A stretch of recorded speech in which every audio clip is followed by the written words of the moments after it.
In this lesson, we are going to cover one of our absolutely most favorite things to draw and paint, and that is flowers. Flowers are not hard to draw. You can keep them with just simple, clean lines and shapes like circles, or you can expand them with a little bit wispy, fancier lines and curved lines.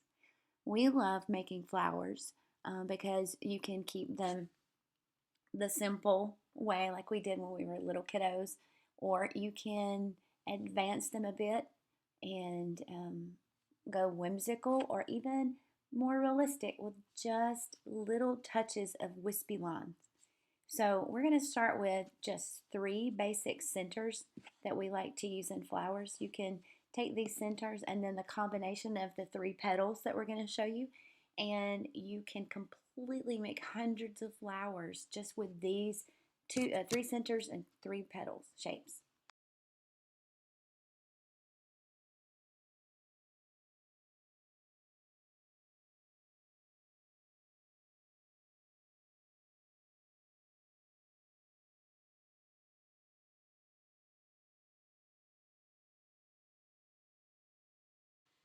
Now that we have our centers and petal combinations that we can make, we also can change our flowers up by adding layers.